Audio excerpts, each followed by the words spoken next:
Bienvenue dans Comprendre la finance, le podcast qui vous aide à décrypter les concepts financiers clés.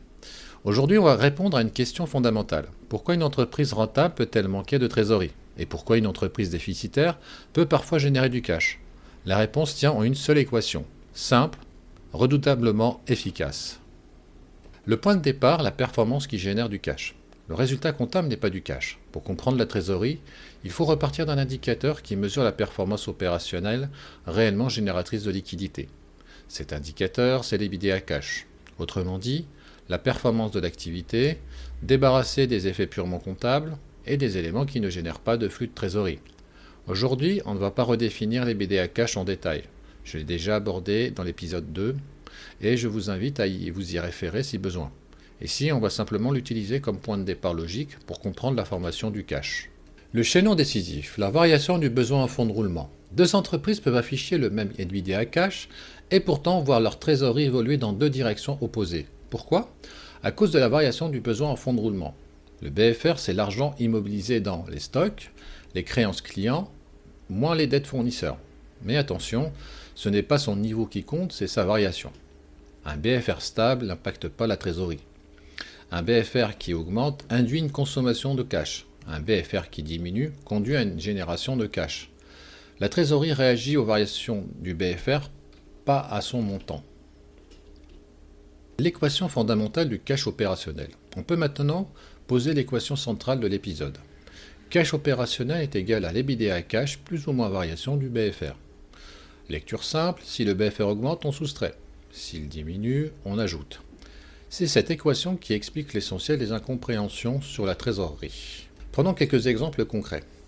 Premier exemple, entreprise rentable avec une trésorerie sous pression.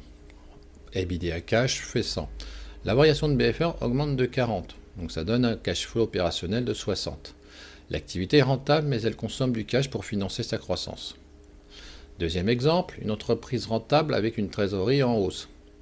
L'EBITDA cash fait 100, la variation du BFR diminue de moins 30, le cash opérationnel passe à plus 130.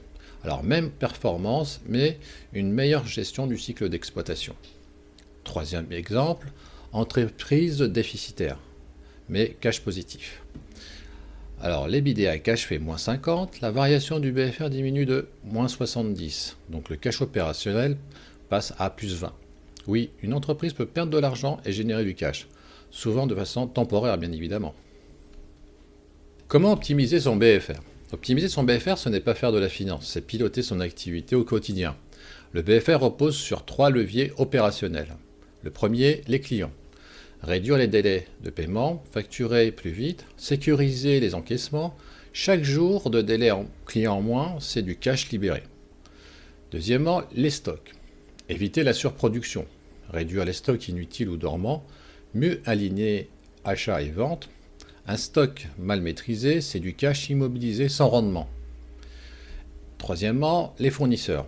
Négocier les délais cohérents, aligner paiement et encaissement, utiliser le crédit fournisseur comme un outil de pilotage.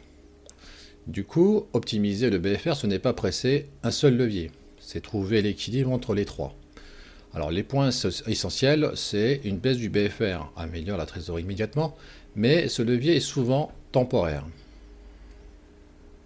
En conclusion, si vous ne deviez retenir qu'une seule idée de cet épisode, la trésorerie dépend autant de la performance opérationnelle que de la gestion du cycle d'exploitation. Et cette relation tient en une équation simple, EBITDA cash plus ou moins variation du BFR. Comprendre la trésorerie, c'est comprendre les mécanismes réels de l'entreprise. Merci d'avoir écouté Comprendre la finance. Si cet épisode vous a été utile, abonnez-vous, likez et partagez-le. À très bientôt pour un nouvel épisode.